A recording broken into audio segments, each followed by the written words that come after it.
Adult పేషెంట్స్ని treat చేసే doctor దగ్గరికి మీరు నెలల నిండని ఒక పసిపాపని తీసుకెళ్తే కనుక వాళ్ళు అదే కాన్ఫిడెన్స్తో ట్రీట్ చేయలేరు. ఎందుకంటే ఆ బేబీస్ని హ్యాండిల్ చేయడానికి చాలా ఎక్స్పీరియన్స్ కావాలి. అండ్ ఆ పర్టికులర్ సెటప్ అనేది మనకు ఎన్ఐసియు అండ్ పిఐసియు అని ఉంటాయి, neonatal intensive care unit and paediatric intensive care unit.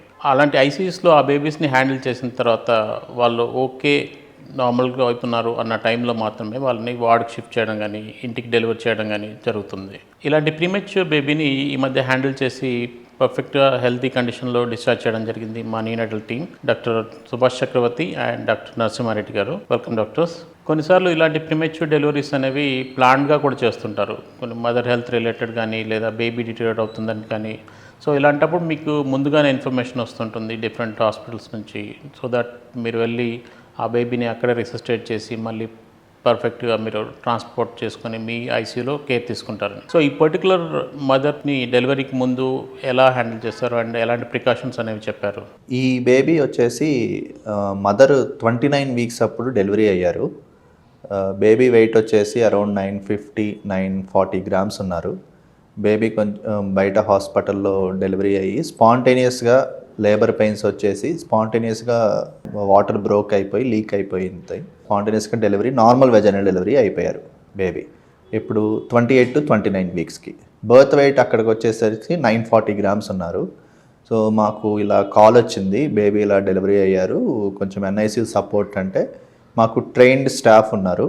So with neonatal transport incubator with transport ventilator మేము ఆ హాస్పిటల్కి వెళ్ళి ఈ బేబీని విత్ యూథర్మియా, సో థర్మో న్యూట్రల్ ఎన్విరాన్మెంట్లో బేబీని ఇక్కడికి ట్రాన్స్పోర్ట్ చేయడం జరిగింది. ఈ బేబీ మదర్ వచ్చేసి 28 to 29 వీక్స్ లో స్పాంటేనియస్గా లేబర్ పెయిన్స్ వచ్చేసి డెలివరీ అయిపోయారు. ఇలా ఎందుకు డెలివరీ అవుతారంటే ఒక్కోసారి మదర్స్కి ఏమైనా బీపీ కానీ ఏమన్నా గర్భసంచిలో ఇన్ఫెక్షన్ ఉన్నప్పుడు ఇలా ఒక్కోసారి స్పాంటేనియస్గా లేబర్ పెయిన్స్ వచ్చేసి డెలివరీ అయిపోతారు. బేబీకి పర్ఫెక్ట్ ఎన్వైర్న్మెంట్ అనేది ఎప్పుడు కూడా గర్భం లోపలే అని చెప్తుంటాం.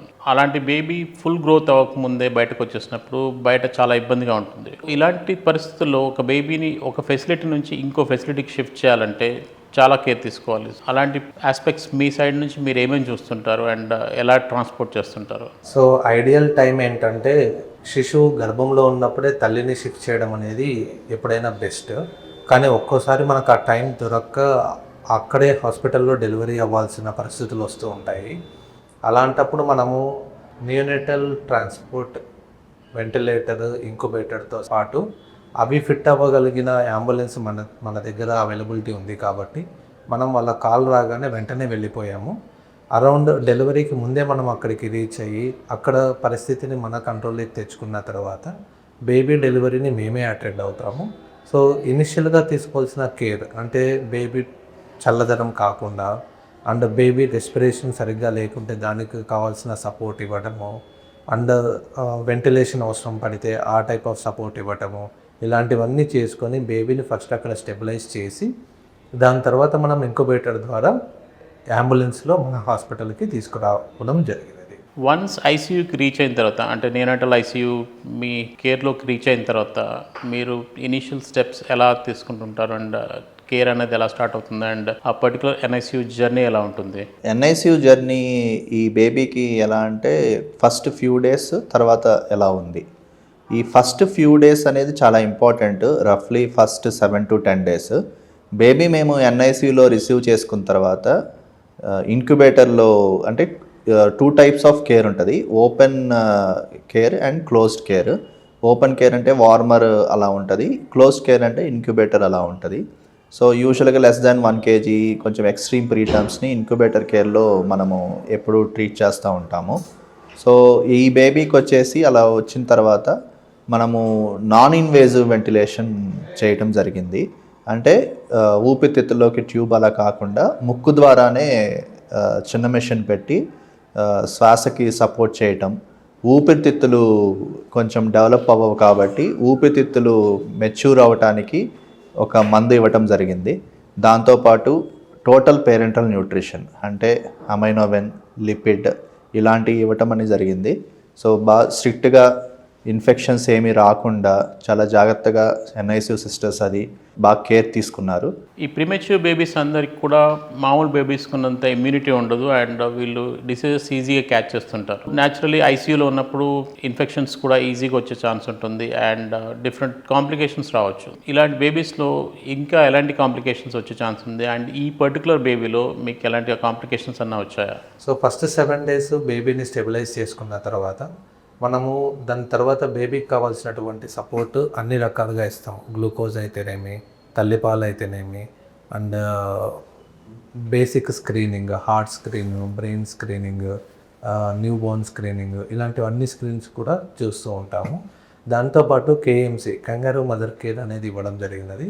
సో ఇందులో ఏమవుతుందంటే తల్లిని బిడ్డని ఒకే చోట పెట్టి ఆల్మోస్ట్ ఒక రోజులో మినిమం 8 hours అలానే పెట్టడం మూలాన ఏమవుతుంది అంటే బేబీ గ్రోత్ అనేది తొందరగా ఈజీగా అవుతుంది అనమాట. ప్లస్ బేబీ అన్ని రకాలుగా కూడా స్టెబిలైజ్ అవుతుంది, ప్లస్ స్టిమ్యులేట్ అవుతుంది.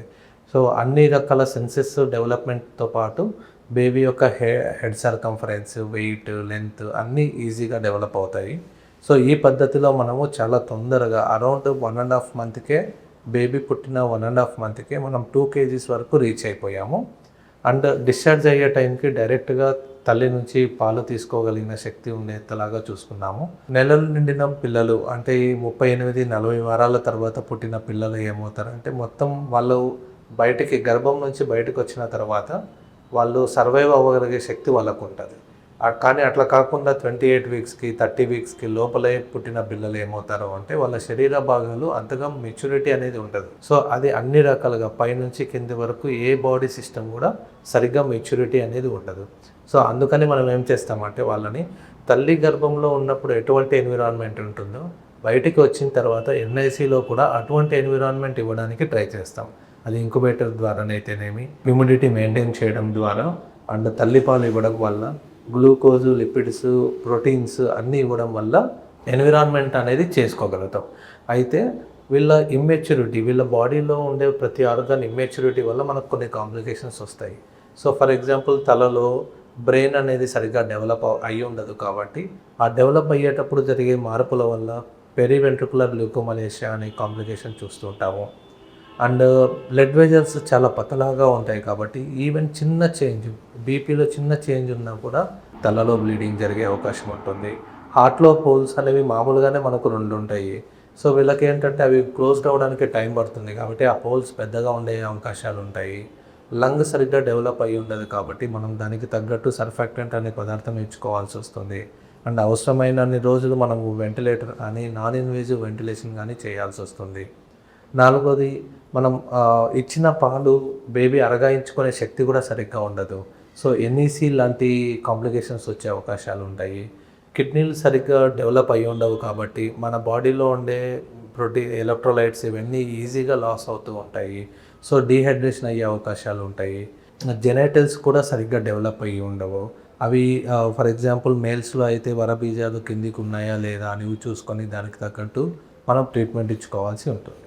సో ఈ ప్రెజెంట్ బేబీలో మన 28 weeks ఏదైతే బేబీ వచ్చిందో మన ఎన్ఐసియూకి ఎటువంటి కాంప్లికేషన్స్ తలలో కానీ, కంటిలో ఆర్ఓపి లాంటివి కానీ, లంగ్స్లో బీపీడీ కానీ, పీడిఏ కానీ, ఎన్ఈసి కానీ ఏ కాంప్లికేషన్స్ లేకుండా మనం సక్సెస్ఫుల్గా ఈ బేబీని డిశ్చార్జ్ చేయగలిగాం.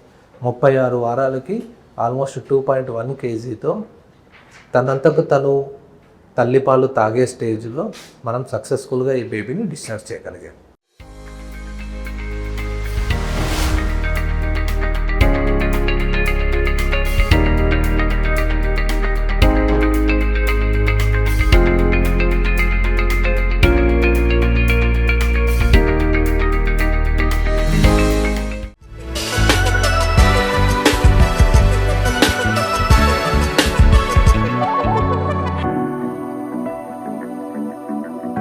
సో ఈ బేబీస్కి మీరు feeds approximately I think 1 ml each time కూడా ఇస్తుంటారు అండ్ వాళ్ళ గ్రోత్ ఒకవేళ చాలా తక్కువ ఉంటాయి అంటారు. సో 1 ml అనగానే చాలా తక్కువ అనిపిస్తుంది, నిజంగా అంతే ఇస్తుంటారా? అండ్ అసలు ఫీడ్స్ డిఫరెంట్ టైప్స్ ఎలా ఉంటాయి, ఇచ్చిన ప్రతిసారి ఎంత ఇస్తుంటారు, ఎన్నిసార్లు ఇస్తుంటారు?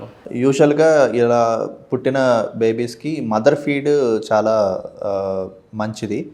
సో యూజువల్గా తల్లిపాలే ఇవ్వటం మంచిది అంటాము.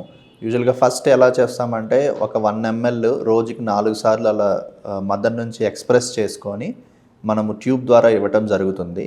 బేబీ జీర్ణించుకునే పద్ధతి బట్టి ఇంకొంచెం 1 ml సెకండార్లీ అలా నిదానంగా పెంచుకుంటాం. 2 ml 3 ml అట్లా వెళ్తూ ఉంటాము. కొంచెం 15 ml ఫుల్ ఫీడ్స్ రీచ్ అయిన వరకు వెయిట్ చేస్తాము. అప్పుడు సెలైన్ అది ఆపేస్తూ ఉంటాము. 32 వీక్స్ కంప్లీట్ అయిన తర్వాత, అంటే for example 28 weeks baby delivery అయిందనుకోండి, 32 వారాలు కంప్లీట్ అయితే కనుక మనము పలాడ అంటే ఉగ్గుగిన్నతోటి పాలు ఇవ్వటం స్టార్ట్ చేస్తాము. 34 వారాలు కనుక కంప్లీట్ అయితే కనుక తల్లి రొమ్ములో నుంచి పాలు తీసేసి జస్ట్ నాన్ న్యూట్రిటివ్ సక్కింగ్ అని చేపిస్తూ ఉంటాము. అది కూడా బాగా తీసుకుంటుంటే డైరెక్ట్గా రొమ్ముకే ఇవ్వటం జరుగుతుంది. సో ఇంట్రాయూట్రైన్ గ్రోత్ అంటే గర్భంలో ఉన్నప్పుడు గ్రోత్ ఎలా ఉంటుందని మనకు చార్ట్స్ ఉంటాయి. అంటే ఈ వీక్ 26 వీక్స్ కింద 36 వీక్స్ కింద గ్రోత్ ఉంటుందని అప్రాక్సిమేట్ వెయిట్ అని. సో ఇలాంటి బేబీస్ ముందే బయటకు వచ్చేసినప్పుడు మనం ఇచ్చే ఫీడ్స్ మీద చాలా డిపెండ్ అయి ఉంటుంది. సో వీళ్ళ గ్రోత్ అనేది ఎలా ఉంటుంది? ఈ baby growth as per norms ఉండిందా? టర్మ్ బేబీస్లో నెలలు నిండిన పుట్టిన పిల్లలు అయితే రోజుకి 30 నుంచి 35 గ్రాముల వరకు పెరుగుతారు. కానీ నెలలు నిండక ముందే పుట్టిన పిల్లల్లో గ్రోత్ అనేది సరిగ్గా ఉండదు. ఎందుకంటే తల్లి గర్భంలో ఉండేటువంటి ఎన్విరాన్మెంట్ మనం బయట ఇవ్వడం ఎంత మానవ ప్రయత్నం చేసినా కూడా ఆ ఎన్విరాన్మెంట్ ఇవ్వడం కొంచెం అసాధ్యం. సో అలాంటి పరిస్థితుల్లో మనము కొంచెం వెయిట్ అనేది తక్కువే చూస్తాం. 15 to 20 గ్రామ్ పర్ డేనే మనము చూస్తూ ఉంటాం పిల్లల్లో. సో ఎవరైతే అది కూడా రీచ్ కానటువంటి వాళ్ళు ఉంటారో వాళ్ళని ఎక్స్ట్రా యూటరైన్ గ్రోత్ రిస్ట్రిక్షన్ అంటారు, EUGR. సో ఈ బేబీలో ఏంటి అంటే ఎటువంటి ఇబ్బంది రాకుండా ఏ జెస్టేషన్ ఏజ్, గర్భం టైంలో ఏదైతే జెస్టేషనల్ ఏజ్లో ఎంత వెయిట్ ఉండాలో ఆ వెయిట్ని రీచ్ అయ్యేలాగా మనం ఆ బేబీకి న్యూట్రిషన్ ఇవ్వడం జరిగింది. అది లిపిడ్స్ వల్ల, ప్రోటీన్స్ వల్ల, గ్లూకోజ్ వల్ల, సో అండ్ తల్లిపాల వల్ల. సో బేబీకి ఎక్కడా కూడా గ్రోత్ అనేది డిలే కాకుండా మనము చూసుకోవడం వల్లనే 36 వీక్స్కి మనం 2 kgs రీచ్ అయ్యగలిగాం. ఎవరైతే EUGR బేబీస్ ఉంటారో వాళ్ళకు ప్రొలాంగ్డ్ పెరెంటరల్ న్యూట్రిషన్ అనేది ఇవ్వాల్సి వస్తుంది.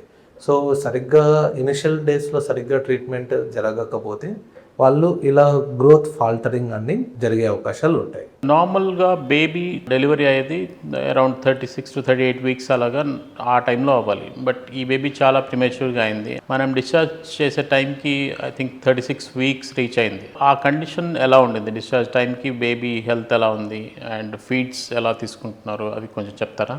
ఈ బేబీ వచ్చేసి 36 వారాలు కంప్లీట్ అయిన తర్వాత ఆల్మోస్ట్ 2.1 kgs రీచ్ అయిన తర్వాత డిశ్చార్జ్ చేయడం జరిగింది. ఈ బేబీ డిశ్చార్జ్ అవ్వకముందు మదర్కి పలాడా ఫీడ్స్ అంటే ఉగ్గుగిన్నతోటి పాల ఎలా ఇవ్వాలి, డైరెక్ట్ ఫీడ్స్ అంటే ల్యాచింగ్ ఎలా చేసుకోవాలి, ఇవన్నీ సిస్టర్స్ చాలా ఎక్స్పీరియన్స్ సిస్టర్స్ ఉన్నారు ఇక్కడ. సో వాళ్ళందరూ జాగ్రత్తగా మదర్కి టీచ్ చేయడం జరిగింది. మదర్ డిశ్చార్జ్ అయ్యేటప్పుడు బేబీని వామ్గా ఎలా ఉంచాలి, ఫీడ్స్ ఎలా ఇవ్వాలి, ఇవన్నీ మదర్ ట్రైన్ అయ్యారు. షీఈ్ వెరీ గుడ్, తను బాగా నేర్చుకున్నారు. బేబీ వచ్చేసి డిశ్చార్జ్ అయ్యేటప్పుడు డైరెక్ట్ ఫీడ్స్ తీసుకుంటున్నారు, పలాడా ఫీడ్స్తో బాగా తీసుకుంటున్నారు. సో ఇలా డిశ్చార్జ్ చేయడం జరిగింది. ఎలాంటి క్రిటికల్ కేస్ హ్యాండిల్ చేయాలన్నా జనరలీ హాస్పిటల్స్ అన్నింటిలో కూడా మల్టీ డిసిప్లినరీ అప్రోచ్ అని చెప్తుంటాం. అంటే చాలా డిఫరెంట్ స్పెషాలిటీస్ ఇన్వాల్వ్ అవుతాయి. కేర్లో వాళ్ళ మధ్య ప్రాపర్ కోఆర్డినేషన్ అనేది ఇంపార్టెంట్. అండ్ ఇలా మీ టీంలో ఎవరెవరిని మీరు ఇన్వాల్వ్ చేశారు అండ్ డిఫరెంట్ స్పెషాలిటీస్ని అండ్ వాళ్ళ రోల్ ఎలా ఉండింది ఈ బేబీని హ్యాండిల్ చేయడంలో? ఒకటి బేసికల్గా అర్జెంట్ చేయాల్సిన పనులు లైక్ ఎకో కానీ అల్ట్రాసోనోగ్రామ్ కానీ అవన్నీ మేము ఐసీయూలో అప్పటికప్పుడు మేమే చేసుకొని దానికి తగ్గట్టు ట్రీట్మెంట్ అనేది చేసుకుంటాం. అయితే స్పెషలిస్ట్ పరంగా అయితే ఒక రేడియాలజిస్ట్ని ఇన్వాల్వ్ చేస్తాము న్యూరోసోనోగ్రామ్ చేయడానికి, అంటే తలలో బ్రెయిన్ని స్కాన్ చేయడానికి ఏమైనా బ్లీడింగ్ ఉందా, పెరివెంట్రుకులర్లో కుమలేషియా ఏమన్నా ఉన్నాయా, సో బ్రెయిన్ సరిగ్గా డెవలప్ అవుతుందా లేదా అని చెక్ చేసుకునే దానికి ఒకటి రేడియాలజిస్ట్ గారిని ఇన్వాల్వ్ చేస్తాం. రెండోది హార్ట్ స్పెషలిస్ట్ కార్డియాలజిస్ట్ని, పీడియాట్రిక్ కార్డియాలజిస్ట్ని మనం ఇన్వాల్వ్ చేస్తాం.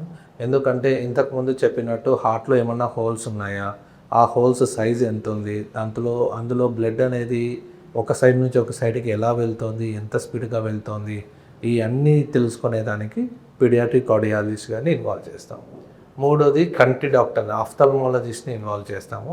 ఎందుకంటే ముందు చెప్పినట్టు అన్ని రకాలుగా ఇమ్మెచ్యూరిటీ ఉంటుంది కాబట్టి కళ్ళు కూడా సరిగ్గా డెవలప్ అవ్వవు. ఇలాంటి పిల్లల్లో మనం రెటినోపతి ఆఫ్ ప్రీమెచ్యూరిటీ అనే కండిషన్ని చూస్తూ ఉంటాం. ఈ కండిషన్ కనుక మిస్ అయితే వాళ్ళు పూర్తి లైఫ్ లాంగ్ బ్లైండ్నెస్ ఉండేదానికి అవకాశాలు ఉంటాయి. సో లైఫ్ లాంగ్ అంధకారంలో ఉండేదానికి అవకాశాలు ఉంటాయి. వీటిని ప్రివెంట్ చేయాలి అంటే మనం టైం టు టైం ఆఫ్థల్మాలజిస్ట్తో చెకప్ చేయించుకొని దానికి తగ్గట్టు ట్రీట్మెంట్ అనేది మనం ఇచ్చుకోగలగాలి. అయితే ఈ బేబీలో మనకు ఎటువంటి ప్రాబ్లం లేకుండా తలలో కానీ హార్ట్లో కానీ కంట్లో కానీ ఎటువంటి ప్రాబ్లం లేకుండా మంచిగా డిశ్చార్జ్ చేసాం ఈ బేబీని. బేబీ మన ఐసీయూలోకి రీచ్ అయిన దగ్గర నుంచి ఎన్ని రోజులు అప్రాక్సిమేట్గా మన హాస్పిటల్లో టోటల్గా ఉన్నారు? అండ్ డిఫరెంట్ ఐసీయూ లెవెల్స్ అంటే లెవెల్ 3 ఐసీయూ మన దగ్గర ఉంది, అదే ఐసీయూలో ఎన్ని రోజులు ఉండాల్సి ఉంటుంది? అండ్ ఆ తర్వాత డిఫరెంట్ లెవెల్ 2కి కానీ షిఫ్ట్ చేయడం, ఫ్లోర్కి షిఫ్ట్ చేయడం కానీ ఇలా ఎప్పుడు జరిగిందంటారు? బేబీ టోటల్ స్టే వచ్చేసి రఫ్గా 60 days ఉన్నారు. అందులో లెవెల్ 3 ఎన్ఐసియూలో వచ్చేసి ఒక 15 to 20 days ఉన్నారు. తర్వాత లెవెల్ 2 ఎన్ఐసియూలో మిగతా రోజులు ఉన్నారు.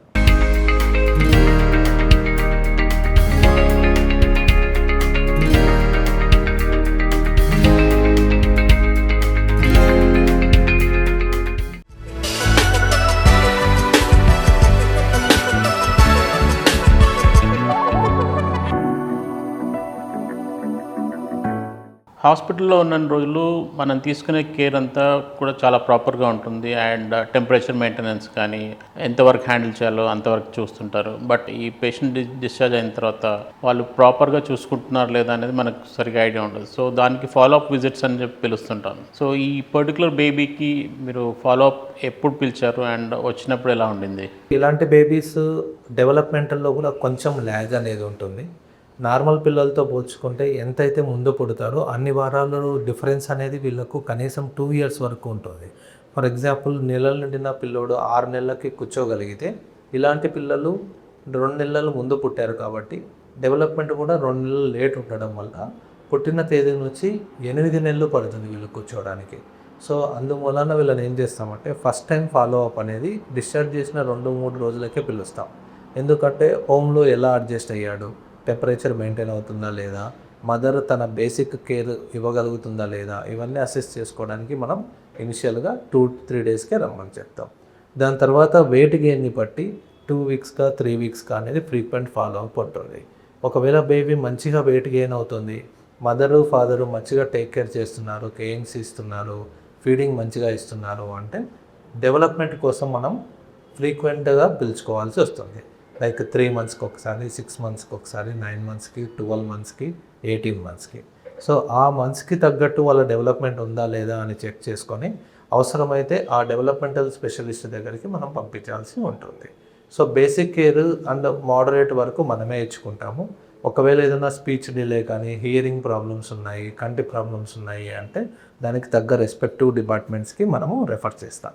న్యూ బోర్న్ బేబీస్కి వ్యాక్సినేషన్స్ అనేది ఇస్తుంటాం బిఫోర్ దట్ గెట్ డిశ్చార్జ్డ్. అదే టైంలో కొన్ని డోసెస్ అనేది ఇస్తుంటాం. కానీ ఈ బేబీ చాలా ముందుగానే పుట్టింది. పుట్టిన వెంటనే ఇస్తుంటారా, వెయిట్ చేసి డిశ్చార్జ్ టైంకి ఇస్తుంటారా? వ్యాక్సినేషన్ షెడ్యూల్ వీళ్ళకి ఎలాగా ఉంటుంది? ఈ బేబీకి వచ్చేసి 36 completed weeks, more than 2 kgs వచ్చినప్పుడు BCG, oral polio drops, hepatitis B ఇవ్వటం జరుగుతుంది. ఆ తర్వాత రెగ్యులర్ ఇమ్యునైజేషన్ షెడ్యూల్ అంటే 6 వారాలకి, 10 వారాలకి, 14 వారాలకి ఏమైతే వ్యాక్సిన్స్ ఉంటాయో అవి రెగ్యులర్గా టైం ప్రకారం ఇవ్వటం జరుగుతుంది. గ్రోత్లో కొంచెం డిలే ఉంటుందని చెప్పారు. సో అలాగా వీళ్ళ స్కూల్ పర్ఫార్మెన్స్ అంటే అకాడమిక్స్కి వచ్చేసరికి వీళ్ళు క్యాచప్ అవుతారా అండ్ ఎలా ఉంటుంది? అండ్ మిగతా పిల్లలతో పోలిస్తే మనం వెనకబడే ఛాన్స్ ఉంటుందంట. ఎటువంటి కాంప్లికేషన్స్ లేకుండా హ్యాపీగా డిశ్చార్జ్ అయ్యారు, తర్వాత ఫ్రీక్వెంట్గా ఫాలో అప్ వచ్చారు, డెవలప్మెంట్ అంతా నార్మల్ ఉంది అంటే నార్మల్గా పుట్టిన పిల్లలకి ఈ పిల్లలకి స్కూల్ పర్ఫార్మెన్స్లో ఎటువంటి తేడా ఉండదు. సో వాళ్ళ స్కూల్ ఐక్యూ కానీ, అకాడమిక్ పర్ఫార్మెన్స్ కానీ, ఆటలు కానీ ఇవన్నీ కూడా వన్స్ 2 yearsకి వాళ్ళు క్యాచప్ గ్రోత్ అనేది రీచ్ అయిన తర్వాత ఎటువంటి ఇబ్బంది ఉండదు.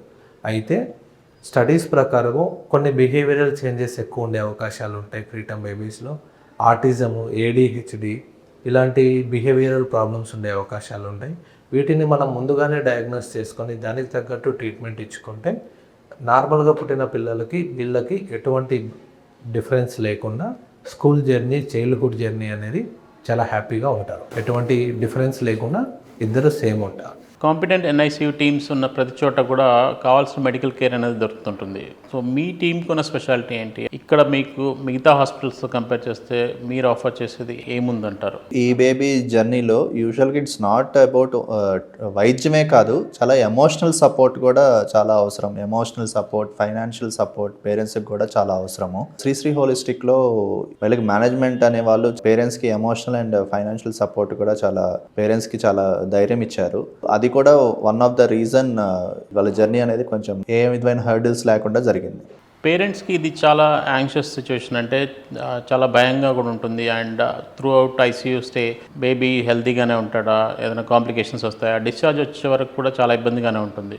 ఈ ప్రెగ్నెన్సీది అయితే కనుక నెక్స్ట్ ప్రెగ్నెన్సీ వాళ్ళు ప్లాన్ చేయాలనుకున్నప్పుడు మళ్ళీ వాళ్ళకి అదే భయం వచ్చే ఛాన్స్ ఉంటుంది. మళ్ళీ నెక్స్ట్ బేబీ కూడా ఎలాగ ఉంటుందా, సేమ్ ఇలాంటి పరిస్థితులే మళ్ళీ ఫేస్ చేయాల్సి వస్తుందా అని చెప్పేసి. సెకండ్ బేబీకి ఇలాంటి పరిస్థితి వచ్చే ఛాన్స్ ఏమైనా ఉందా? సో ప్రీమెచ్యూర్ బేబీస్ అనేది చాలా కారణాల వల్ల జరుగుతూ ఉంటుంది.